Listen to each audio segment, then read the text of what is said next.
Yeah, I mean, it's just a great opportunity for the guys. I mean, to see what it's like to be on the biggest stage. I mean, obviously, you want to play in the Super Bowl at the end of the year, but this is a big stage as well. And so to be able to get that experience to play a great football team, I'm excited for these guys to get out there and the guys that haven't been here see what it's like to be on that type of stage. Uh, You're poised to pass Len Dawson on a couple of career statistical things, it's just yards, career yards coming up soon. I'm just wondering how much appreciation you have for his time and in the days when quarterbacks didn't throw for 5,000 yards a season. Yeah, I mean, I think you're saying it. The fact that he kind of pioneered the game to show that how the quarterback could really go out there and dictate how you play the position and how you play on the offensive side of the ball, and then getting to meet Lynn and how good of a person that he was. It truly is remarkable to be able to go out there and have a chance to break some of his records, because, I mean, the fact that he's able to put those yards up and that record sustained for so long speaks to the player and the person that he is. How do you handle just like what mentally do you think about going into this week, this game on Thursday? Is last year part of your mind all anything in the off season? Like what is kind of fresh in your mind going into this game? Yeah, I mean, I don't think last year's too much in your mind. I mean, you're so focused on trying to get better, and I mean, we're playing the best of the best. I mean, week one, so we're gonna see where we're at. We're gonna have to go out there and play our best football early in the season. But all we can do is go out there and be our best. I mean, it's going to take that in order to get the win, and we're going to have to learn from our mistakes and make adjustments on the sideline and go out there and find a way to beat a really good football team. Patrick, Veach was telling me the story the other day about how you really liked Worthy even before the draft, when you guys were talking about that. What besides 4.240 did you like about him at that time? Yeah, I think just route running. A guy that played physical too. I mean, for him to not weigh a ton. I mean, he plays hard. He plays through stuff. He goes out there and competes. And then the speed. I mean, obviously it opens up the field. But he's not just a fast receiver. He's a guy that can run routes. He plays hard, plays fast. And you want those type of guys on your football team. Are the things you've been able to do to kind of speed up the process? Yeah, I think more than anything, he's been able to pick up stuff fast. I mean, he's learning from his mistakes. We're really opening up the playbook to him, and he's learning.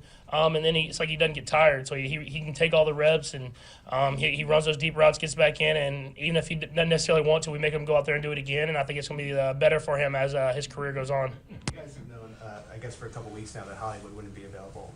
From that point forward, how do you feel like you've adjusted? Okay, we were going to maybe do certain things, but now pivot to not have him for the initial game or two or whatever it is. Yeah, I mean, you have to adjust a little bit. I mean, just because he's such a vital part of our offense, he's someone that can do a lot of different stuff. He can play a lot of different positions. But I think what Coach Reed and Veach did this year was they brought in a lot of competition in that room. Guys have stepped up and taken over some of his role. It's not going to be just one guy. It's going to be multiple guys that kind of get in there and do the things that he does this week, and then the hope is that you have him back the next week. So, I mean, you just got to continue to push other guys to step up, and that's what football is. In 22, JuJu was quite the outlet for you, obviously. What is it like to have him back around? No, it's super exciting. I mean, just the person, man. Being in the locker room, being in the meeting rooms, he gets it, man. He gets how to be a pro, and then he works hard. I mean, he's out here. He looks great.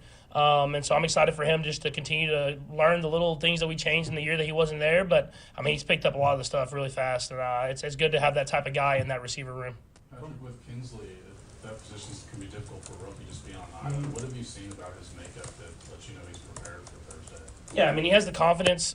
He's going out there, and he's enjoying the moment. He's practicing hard. He's learning from the guys beside him. And so this is, like we said, we're playing probably the best defense in the league other than ours. So, I mean, it's just going out there and competing against the best of the best. Week one, he's going to get kind of introduced fast. And so I'm excited for him to accept the challenge and see where he's at. But he did a great job in the preseason. He did a great job in training camp. And I'm excited for him to go out there and accept that next challenge. Patrick, you played different variations of the Ravens defense over the past 5-6 years. Is there kind of a common theme no matter who's on the other side of the field with them? Yeah, I mean, the common theme is just physicality and speed. I mean, that's who the Ravens are. They're a team that's going to play hard. They're going to play physical, and you have to accept that challenge. If you don't, they're going to dominate the football game. And so even though they've traded through defensive coordinators, they have those same principles. I think that's more of the team, the culture that they have, and I'm sure there'll be wrinkles that we'll have to adjust out there. But, I mean, they have a great football team, a great defense, and it'll be a great challenge for us. And for you guys on offense, what mentality or tempo are you wanting to set in week one here? Yeah, I mean, you don't want to get pushed around. I think that's the biggest thing. Whenever you play teams like this, you want to make sure you match their physicality. And so we're fast and we got guys that run around, but we pride ourselves in being physical as well. So it's going to be a great challenge, man. We're playing best of the best football team week 1. I mean, you can't ask for anything better to go out there and see where you're at and how training camp and the off season's paid off. Patrick, what do you admire most about Lamar when you watch him? Yeah, I think more than athletic ability and ability to throw is the way he competes. I mean, he's a guy that competes every single week. You can tell he cares. You can tell he wants to go out there and win, and he wants to put it on his shoulders to take his team to where they can win as many games as possible. And I think that's something that's truly what it really takes to be a great quarterback in this league. It's not always about talent. It's about, can you go out there and compete every single week and find ways to, whenever you don't have your best stuff, your team doesn't have your best stuff, you find ways to win football games that way. I know you've been doing this obviously a while now. When you go into the first game of the season, unlike maybe 2018, right, do you get more excited about unscouted looks in the first game?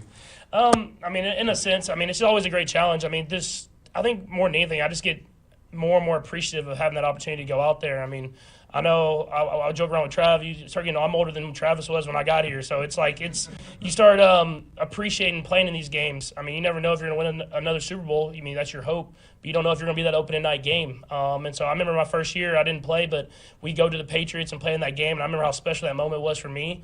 And even though I didn't step on the football field, and so I just try to appreciate these moments because you never know if this is going to be your last one. But the hope is it isn't. Okay, thanks, guys. Thank you. Hi, everybody. Thanks for watching. Subscribe here to get the latest from the show. Also, be sure to check out the best clips from Chief Concerns. And if you prefer to listen to the show, subscribe and follow us on Apple Podcasts, Spotify, and anywhere else you get your podcasts.